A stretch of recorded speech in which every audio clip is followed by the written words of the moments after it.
Bismillahirrahmanirrahim. Assalamualaikum warahmatullahi wabarakatuh. Waalaikumsalam warahmatullahi wabarakatuh. Bismillahirrahmanirrahim. Wassalatu wassalamu ala asyrofil anbiya'i wal mursalin wa ala alihi wa sahbihi ajma'in.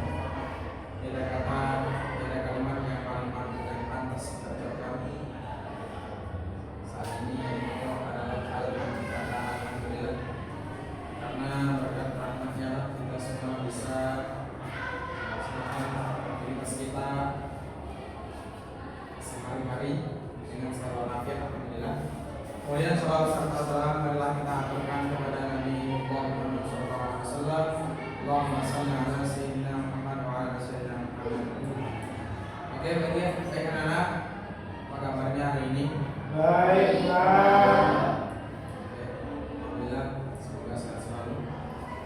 Kemudian sebelum kita masuk ke proses pembelajaran, ada baiknya kita berdoa kepada Allah Subhanahu wa taala agar proses pembelajaran kali ini diberkahi dan dipandang sebagai amal ibadah oleh Allah Subhanahu wa taala.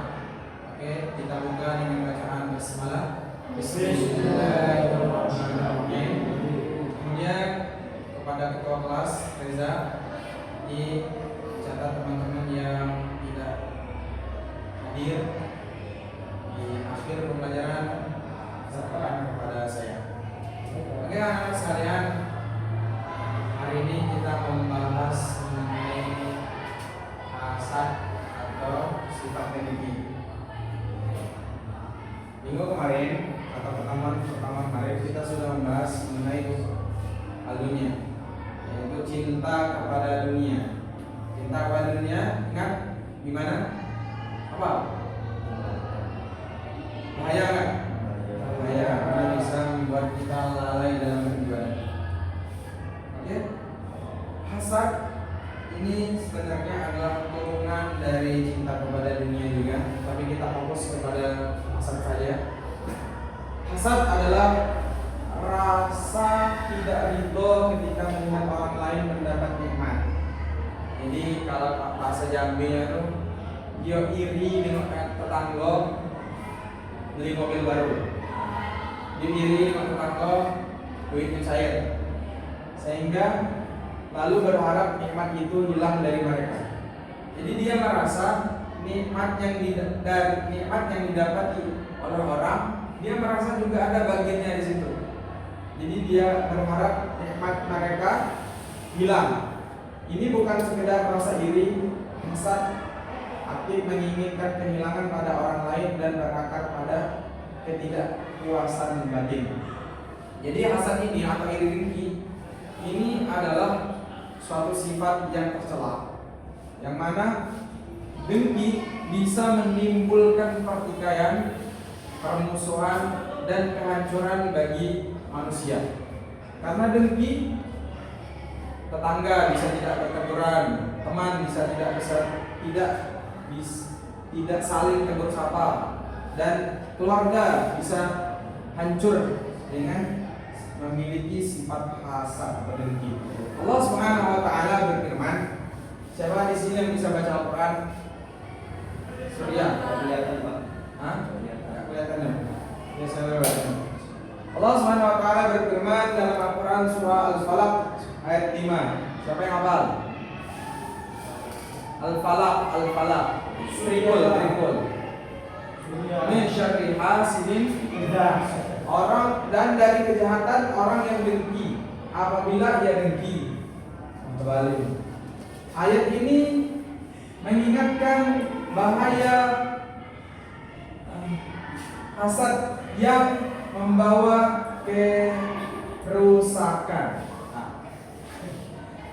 Jadi Allah Subhanahu wa taala telah memperingati kita, telah memperingatkan manusia bahwa tidak boleh memiliki sifat iri dengki, karena dia bisa membawa kepada kerusakan. Tadi sudah Bapak juga bilang tadi, hasad atau iri dengki bisa membawa pertikaian, permusuhan, memutus silaturahmi.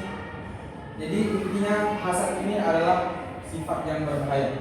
Kemudian Nabi SAW juga bersabda, la tahasidu, janganlah kalian saling dengki. Hadis riwayat Muslim.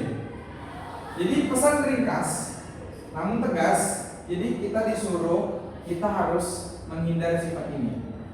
Ya, jadi banyak bersyukur.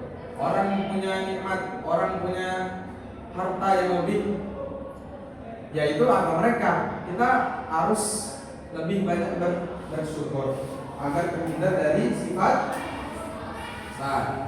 Nah, kemudian yang selanjutnya, akar dan penyebab hasad. Yang pertama tentu orang kalau iri dengki pasti dia jarang sholat, pasti lemahnya iman. Jadi ketika iman itu rapuh, hati mudah goyah menerima orang. Nah, siswa-siswa sekalian, semua sifat tercela itu yang pertama akarnya pasti lemah iman. Orang yang rajin sholat, orang yang imannya tinggi, orang yang baik menurut Islam tidak akan memiliki sifat tercela. Kemudian yang kedua, kurangnya bersyukur. Kurangnya bersyukur. Ini seringkali kita itu tidak puas dengan apa yang diberikan oleh Allah SWT. Itu bisa menimbulkan sifat hasad. Kemudian perbandingan sosial, sering membandingkan diri, memicu rasa kurang dan ingin menyaingi secara tidak sehat. Perbandingan sosial, apalagi sekarang zamannya udah hedonisme di mana-mana. TikTok, standar TikTok. Kita terdoktrin untuk mengikuti seperti itu, tapi kita punya batasan.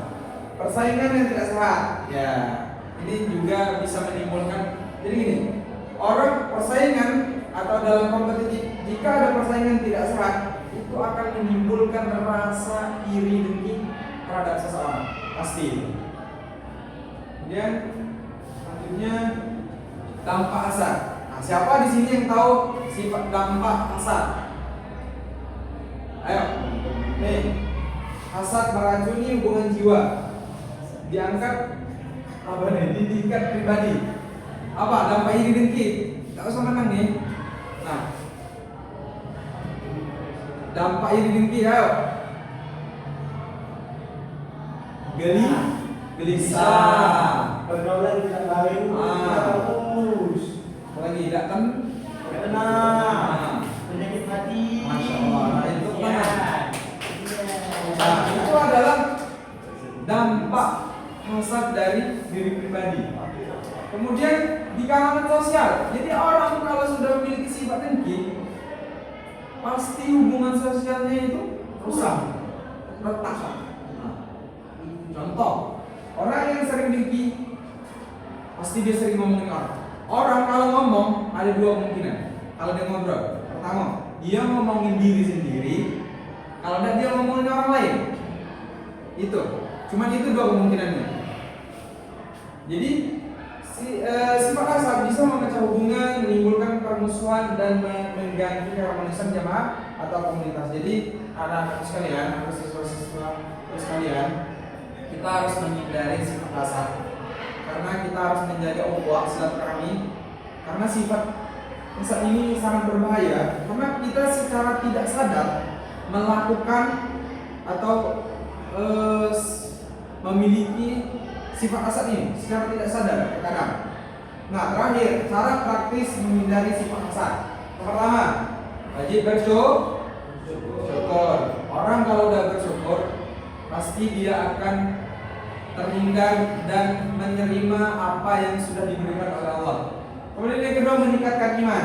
Contoh, orang kalau udah punya sifat hasad atau iri dengki, tapi kalau dia mau sadar atau mau memperbaiki sifat tersebut, harus meningkatkan ketakwaan kepada Allah. Rajin sholat, yang pasti meningkatkan iman, memperbanyak ibadah, doa dan lain-lain. Kemudian yang terakhir adalah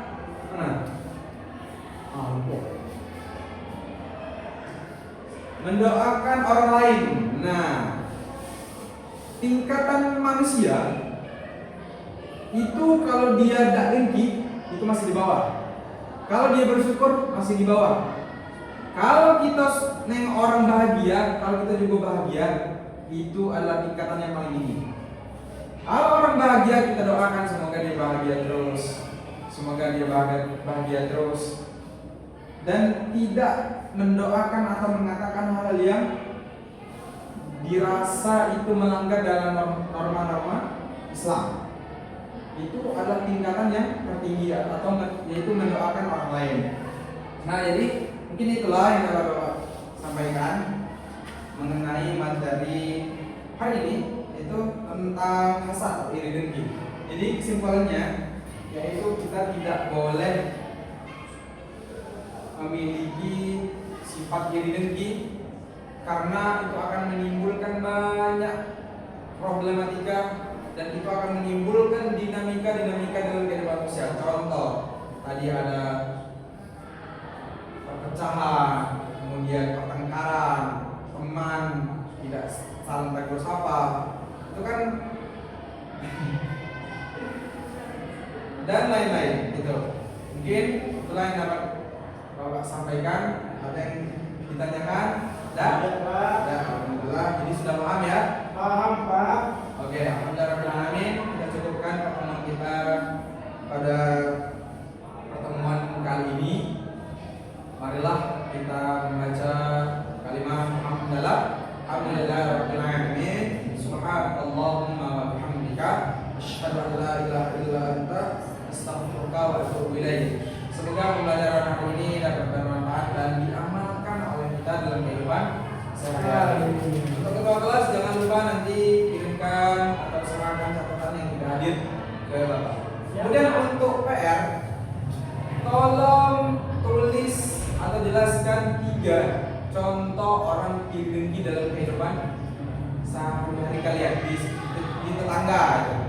Kemudian untuk materi minggu depan kita akan membahas materi ujub. Apa itu? Oke, mulai Bapak sampaikan. Saya akhiri. Billahi taufiq wal hidayah. Assalamualaikum warahmatullahi wabarakatuh. Waalaikumsalam.